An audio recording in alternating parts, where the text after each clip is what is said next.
Salve, salve galera, mais um vídeo aí do canal Milton Silva Filosofando e mais um vídeo aí para nós discutirmos sobre as eleições que vão ocorrer no dia 30 de outubro de 2022.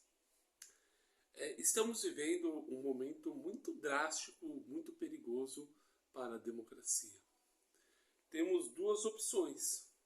Uma opção que representa o desrespeito à democracia. Democracia que vem lá do grego, né? Demo, povo, cracia, poder, e que está ameaçada por uma candidatura que defende uma oligarquia, o poder de poucos, que defende uma autocracia, um poder autoral, um poder de um só, um governo que defende a tirania, um governo que defende um governo teocrático, onde nós teremos aí um Estado religioso, onde as religiões que diferem daquela que é considerada oficial deve ser reprimida. Um governo ou um candidato que defende que a minoria não tem voz, que deve ser governado pela maioria. Um governo que afirma que as minorias não devem ser respeitadas. Um governo que defende que o casamento e que a família é só homem e mulher e o papai, e os filhinhos e filhinhas.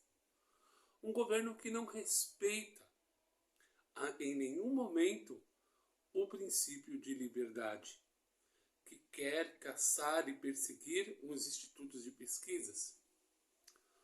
Um governo em que uma ministra das Mulheres e dos Direitos Humanos, ao longo do seu período de ministério, inventou inúmeras falácias. Que no último sábado, no último final de semana, foi a um templo religioso e profanou enormes mentiras.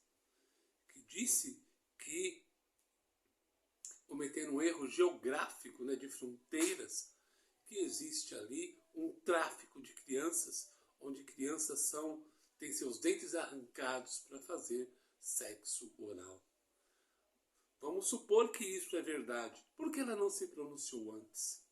Se ela assim o fez, ela cometeu um crime.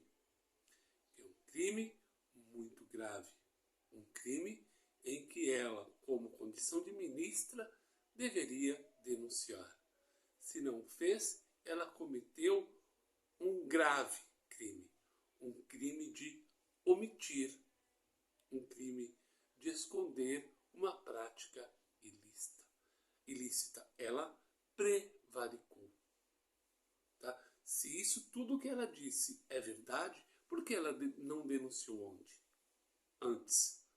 Se amparou numa suposta ação ou numa suposta premissa de que ela tem ali uma liberdade por ter um mandato. Porém, ela está enganada.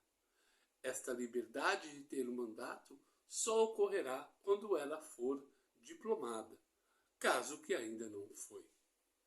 O que aconteceu hoje no Santuário de Aparecida, onde um líder religioso foi ofendido por bolsonaristas extremistas, é um absurdo. Tá? Não podemos permitir isso. Os caras, esses bolsonaristas extremistas, foram a uma comemoração religiosa sagrada, tá? Desde há tempos, e foram lá causar, tumultuar e desrespeitar. Deus e Jesus ali do Novo Evangelho jamais aceitariam isso.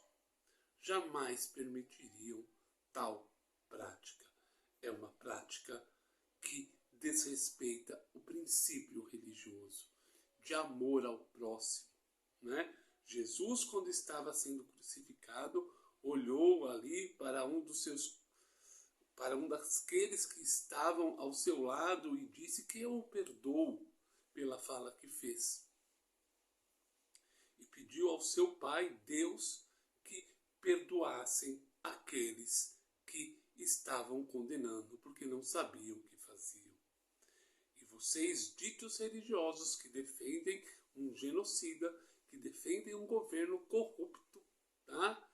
Que tem aí inúmeras denúncias das rachadinhas, das emendas parlamentares, dos projetos aí escondidos. Agora tem a questão do asfaltamento, tem a questão de Bolsolão e de várias emendas que são corrupção e vocês ficam passando a mão. Eu não vou esconder que fiquei decepcionado com os governos do PT, com as práticas que fizeram.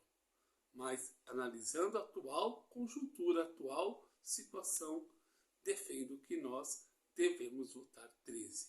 E o verde e amarelo que estou usando aqui não pertence a ninguém, né? Eles estão utilizando o verde e amarelo assim como ocorreu lá na Itália do Mussolini, os camisas negras, os camisas pretas fizeram lá. Hoje, o que aconteceu no Santuário de Aparecida é uma vergonha, um desrespeito à fé religiosa. E vocês que são religiosos devem observar e devem analisar o que estão fazendo da religião. Esses pastores que são verdadeiros vendilhões do templo, que usam da religião para fins políticos, para crescimento econômico de suas igrejas, devem ser punidos pela fé. Devem ser punidos pela verdade religiosa, por aquilo que está na Bíblia que vocês tanto seguem. Esses caras que apoiam Bolsonaro são verdadeiros falsos profetas. Enganam vocês. Enganam, tá? Porque se eles seguissem o que está no Evangelho, eles jamais aprovariam e apoiariam sujeitos que defendem a posse de armas, sujeito que defende o armamento, sujeitos que defendem a pena de morte.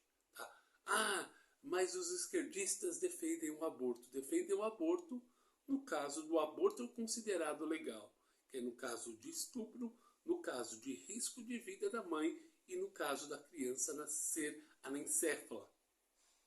Tá? Então, nesses casos, eu concordo que ocorra. Vamos pensar aí na pena de morte. Vamos pensar na condição do executor.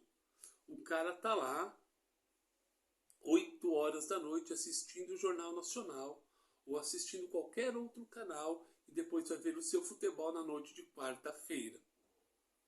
Pensando, amanhã eu vou executar alguém.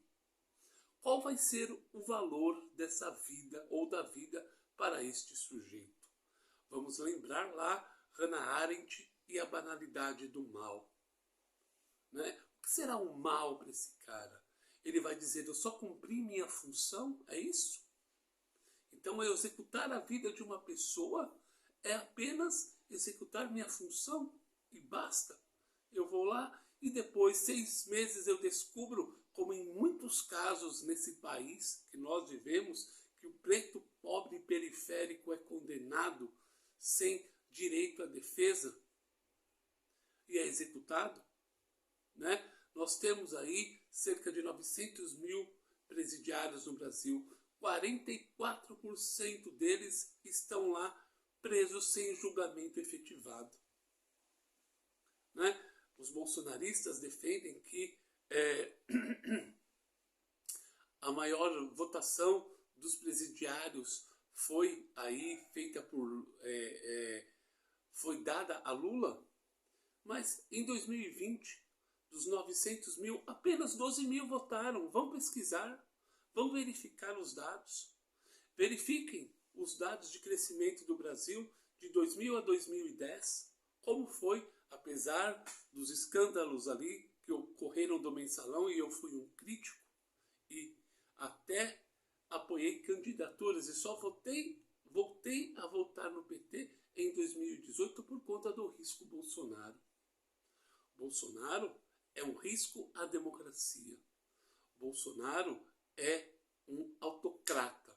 Bolsonaro representa o perigo contra a democracia.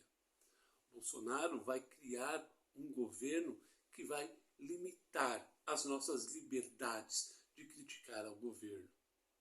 Você que hoje sai nas ruas e defende a volta da ditadura, quando tiver os seus direitos ou sua liberdade restringida, será punido com a força da lei. É isso que você quer? É isso que você imagina de um regime democrático? Tá? Eu sou contra as ditaduras, sejam elas de esquerda, sejam elas de direita. Cuba é uma democracia. Cuba, na verdade, é uma ditadura de esquerda, assim como a Venezuela, assim como a China, assim como a Coreia do Norte. Assim como ocorre no Irã, assim como ocorre na Turquia, assim como ocorre em países do leste europeu que hoje tem ali uma disseminação das políticas de direita. Hungria tem essa política, a Rússia, ok?